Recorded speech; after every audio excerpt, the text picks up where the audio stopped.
in a row. I am Stefan. This is, I'm not even sure what the name of this thing is. Just Stefan reads Line News, apparently. So Line is the biggest news app in Japan, or not the biggest, it's the biggest messaging app in Japan that also has a news tab now for some reason. And I'm not sure if this is being affected by the algorithm or whatever, but I figured let's just check out what's the top news on my personal Line News feed. So yesterday, if you remember, was dominated by Instagram stories, or Instagram posts that ended up being stories, apparently. Today, we'll see. Let's take a look at my top news stories from around 12:30 p.m. on Wednesday, August 10th. So, once again, you have the basic Line, I don't even know how to say, the Line homepage, I guess, the Line News homepage. You have the top row of weird fluff stories and a bottom row of weird fluff stories, and in between those you have the actual news headlines that are rendered as small little just font text lines, which seems kind of the opposite of what should be going on, but that's Line News for you. So let's just get to it. The top, very, very top story on the top row. So yesterday was dominated by Instagram stories. Today we have a Twitter story to start off the day. So illustrator / tarento Takuchi Sena, who I'm not really sure, I've never heard of this name before, but apparently this is somebody, maybe they got famous when the year that I was away out in America, but she posted a cute bunny rabbit, quote unquote, picture on Twitter, which is just a picture of her looking over her shoulder wearing like a white dress and bunny rabbit ears. Except the bunny rabbit ears are kind of like lace, like they're like a wedding dress veil, kind of. I don't know, it's weird. But her caption apparently was "Ninjin kudasai, carrot please," and this is a news story apparently. So this happened on the 8th of August, which is 2 days ago. So I'm not sure why this is the top story. This has got to be an algorithm thing, I think. It's a super short story. It's just literally just a picture and like a paragraph that says that she posted the caption "Ninjin kudasai," and then that describing the picture like I just did, and then her fans commented, "What a cute rabbit," and "You're an angel," and that's how the article ends, which is a total waste of time. Anyways, the second story, this one's maybe a little bit more relevant and maybe more interesting to the to a large portion of people who are interested in Japan in general. So Sanma, one of the big top 3 comedians in Japan, invaded One Piece creator Eiichiro Oda's home on another episode of Honma Dekka TV. So Sanma is my dai senpai, my big senpai in Yoshimoto. Although he's kind of doing his own. He's in Yoshimoto technically just so Yoshimoto can take his money, I think. But for the most part, he's not part of Yoshimoto. That's how a lot of the big names are, actually. So anyways, Eiichiro Oda, who, if you know anything about Japanese pop culture, if you're a manga fan, you'll know his name. He's the creator of One Piece, which is the best-selling comic series of all time at this point. And kind of a big deal. So he was on Honma Dekka, which is one of Sanma's TV shows back in 2019, and he's following it up with another appearance where they go to his house tonight, actually. Maybe I might have to watch that. It's on Fuji TV if you're in Japan. So anyways, they go to his house. It's Sanma-san, the announcer for the network, Black Mayonnaise, which is another big Yoshimoto kombi, Kamaitachi, which is also Yoshimoto. So they're all big fans of Oda-san, so they go to his house. Oh wait, no, Exit was also there too. Exit's also Yoshimoto. So this is a big Yoshimoto party, apparently. Honma Dekka is produced by Yoshimoto. I am also a Yoshimoto talent. Full disclosure. So anyways, they go to his house for an Enji Nashi no Shitsumon corner. So that's a nothing's off limits question corner. Even though stuff is probably off limits. Obviously, they aren't going to be revealing anything too big about how the future of One Piece is going to go. So one of the questions they ask, it's one of your typical fluff things, because the thing about being in the entertainment game in Japan is you kind of know you gotta keep things going on the road without giving too much away. So they ask him, what are you gonna do once you're done drawing the final chapter of One Piece? And then he also, I guess that's just, they're just asking. That's just their PR thing of like what they're gonna ask. Because I thought they were gonna actually give the answer. You damn article. So anyways, he talks about his family apparently, and he gives a room tour of his studio and his house apparently. But that's about it. So I guess you're gonna have to stay tuned and actually watch the episode for actual information about it. But I this is just another one of those TV show PR things that it gets kind of disguised, I guess, as news.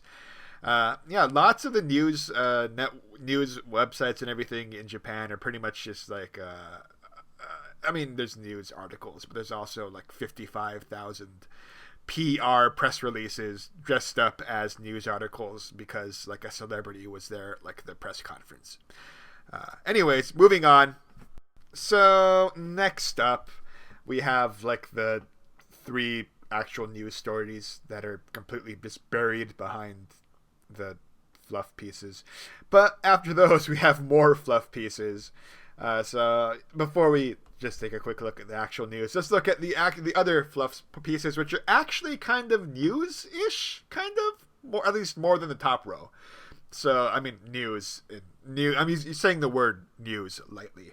So story number 3, the third big story here, is Oshima Yuko is pregnant. So Oshima Yuko was pretty much the second most popular AKB member back in their prime days. If you're like me and a weeb from like the early 2010s / late 2000s, I have no idea how you break that up. You know who she is. So anyway, she is pregnant. And her gym show, her agency, let everybody know on their website. She's actually married to a younger actor younger than her, who Yoshimoto Connection starred in the Netflix production of Hibana. His name's Hayashi Kento. They got married, or they met during another one of those NHK Renzoku dramas in 2020. That's what its name was, Scarlet, which is quite the name for a TV show. So they met there, and then they started dating after that, and they got married in July last year. So like a year later, they're pregnant. Which congratulations to them. That's good. Oshima Yuko, you'll know her from when she won the AKB Sosenkyo and was the center for Heavy Rotation, which is like their most popular song. If you've like been to Japan, you know what that song is at this point. So anyways, Oshima Yuko left a comment. She commented on it. She said, "Thank you for your support." And I guess, well, she thanks everybody for her support. She said "kankesha," so like people that are connected to her, literally. So just like staff, I guess. She says "minasama" too, so it's like everybody. She says that this is just about personal information, but I am pregnant, and I look forward to starting this new life with my family, and I hope that things go smoothly, and I'm going to live every day to its fullest. And she says thank you up to this point, and she hopes that everyone looks out for her going forward. So yeah, typical mom comment. Like every single pregnancy announcement will probably generally have the same exact. It's like there's like a template. Like all the gym shows got together and just made a template for like pregnancy announcements, and it's all pretty much the same thing. But it's cool. She's pregnant. Hopefully things go well there. She's kind of been, I don't know. She, compared to some of the other AKB members, she hasn't really seen that like post career bump. You know, like Mai Datsuko's like back like doing TV stuff. Well, I guess she got pregnant, so she's kind of getting back in the swing of things after having her kid and getting divorced. And like so like Taka I'm actually like watching TV right now, and like Takamina is on she has a regular gig on like a talk show and stuff. So like Oshima Yuko never really had that second bump compared to some of the other members. So it's kind of interesting that she's still, or her pregnancy is still getting big coverage, I guess. But her husband's also kind of famous, so it makes sense. Anyways, I've rambled on long enough about Oshima Yuko. Let's go to number 4. Momoiro Clover Z, that's another idol group, is celebrating 15 years as a group. And this article is just like a big, long interview with them about everything. Nothing, once again, not really anything interesting being revealed here. And it's mostly just the promotion for their first documentary movie, Momoiro Clover Z's The Other Side of Idols, is like the title, roughly translated. So they started this group when they were in middle school. Now it's like 15 years ago. So now they're all around their 30s, which is pretty old for idols. But women idols especially. So it's kind of it's kind of good that they're still going. Maybe not as strong, it's not as popular as they were at their peak, but they're still out there. They're still performing. They're still doing TV and stuff, which is like good for them. Good for them. You always like to see people with longevity in their careers. Anyways, those are the top quote unquote 4 news stories of the day. Let's get to the actual news buried underneath the fluff and Instagram posts. This hidden, disguised as news stories. So the top story today is that Prime Minister Kishida is reshuffling his cabinet. This kind of had to happen after the death of Shinzo Abe. So when Kishida came to power, it kind of came as like a gambit, a deal with not the devil, that's probably saying it too strong, but a deal with Abe to kind of, form gain enough power, gain enough influence to actually become a prime minister. So a lot of his former members were like Abe disciples. But it turns out a lot of the Abe disciples were connected with the Unification Church and the Toitsu Kyokai thing. And that's been a whole scandal the last couple of weeks since Abe's death. So Kishida is going to reorganize his cabinet and all his ministers and ministry. So Shinzo Abe's brother was actually the defense minister. He's getting replaced. Kono Taro is back in coming back into a position of power. He came in like second place in the prime minister elections. So it's kind of interesting seeing him there again. But for the most part, this is probably just kind of reshuffling deck chairs of the Titanic at this point. Kishida's approval ratings have like dropped in the last couple months since the Toitsu Kyokai situation and with his COVID response. So we'll see. Normally in recent Japanese history, this means that like he'll get replaced as prime minister in like a month or two, because this is kind of what happened with Suga. Not precisely. He didn't have a whole church situation like Kishida does, but Kishida was doing pretty good there. He was pretty popular for a while there, and now it's kind of business as usual. So we'll see what happens on that end. Anyways, moving forward to the second of the 3 headlines that are buried deep, deep, deep beneath useless fluff. We have this article about black market organ trading, talking about how poor people, maybe not in Japan, in this article they mentioned people from Turkey and Bulgaria and other Eastern European. Is Bulgaria in Europe? I guess it is.